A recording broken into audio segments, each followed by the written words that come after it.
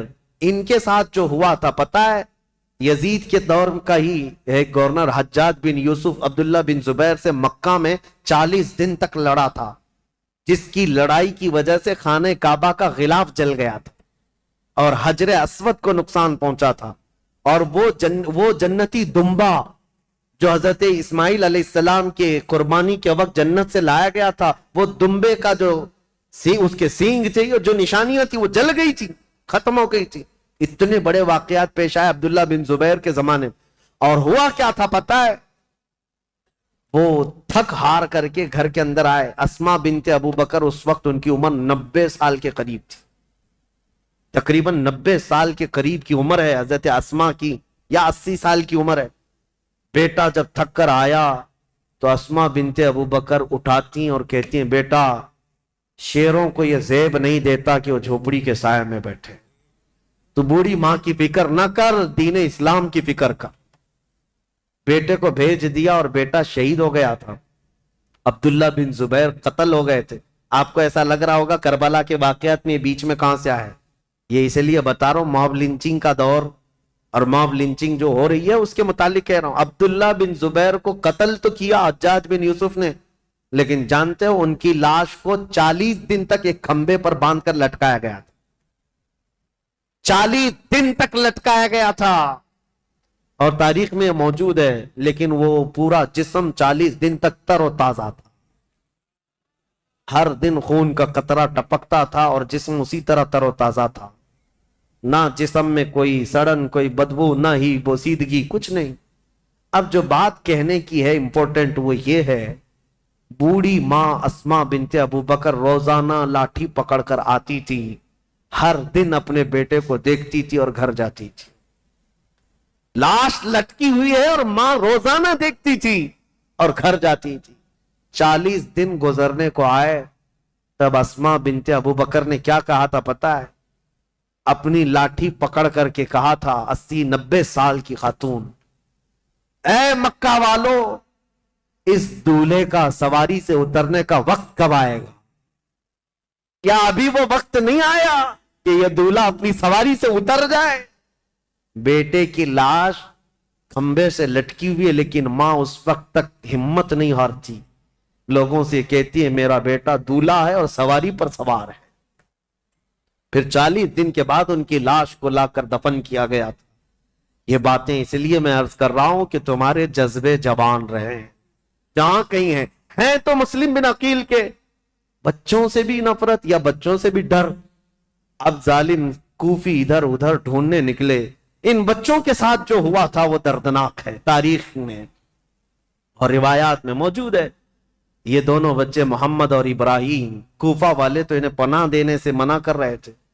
ایک مرتبہ ایسا ہوا کہ ایک مسلم بن عقیل رضی اللہ تعالیٰ عنہ نے جانے سے پہلے اپنے ایک جان پہچان شخص اور ان کے محبت کرنے والے تھے قاضی شریح, ان کے حوالے کر دیا تھا. کہا کہ ان کو آپ مدینہ طیبہ رخصت کر دینا. قاضی شریح ہے یا کوئی دوسرا نام ہے. امام مسلم بن عقیل نے جن کے لیے وصیت کی تھی, ان صاحب نے کیا کیا, کہا ان بچوں کو رات کے وقت سجایا سنوارا اور کہا دیکھو بیٹا, ایک قافلہ آج مدینے کی طرف جا رہا ہے, تم اس قافلے میں شامل ہو جاؤ, تم اپنے گھرانے پہنچ جاؤ گے, تمہارا خاندان مدینے میں ہے, تمہارے باپ تو شہید ہو گئے, تمہارے باپ تو قتل ہو گئے, کوفہ اجنبی ہے, یہاں کس کے گھر رہو گے. بچے سہمے ہوئے, ڈرے ہوئے, باپ کی آغوش تربیت میں ناز و نیام سے آئے ہوئے, مان لیا اور کہا ٹھیک ہے. ان صاحب نے اپنے بیٹے کو کہا کہ ان بچوں کو اس قافلے تک پہنچا کر آؤ. بیٹا لے کر گیا, قافلہ نکل گیا تھا, دور سے دکھا دیا, وہ دیکھو قافلہ جا رہا ہے, دوڑ کے شامل ہو جاؤ. چھوٹے بچے تھے, دوڑتے رہے اس قافلے کو پکڑنے کے لیے, اور قافلہ چلتا رہا, دھول لٹتی رہی. کبھی ایک بچہ گر جاتا, دوسرا اٹھاتا, دوسرا گرتا, یہ اٹھاتا, پاؤں میں کانٹے چبھتے رہے. یہ بچے گرتے پڑتے رہ گئے. رات گزر گئی, قافلے کو نہ ملنا تھا نہ ملا, اور ڈرتے سہمتے یہ قافلے کے چکر میں گھومتے رہ گئے, اور جہاں سے نکلے تھے وہیں آ کر پہنچ گئے. کوفہ کی سرحدی تھی.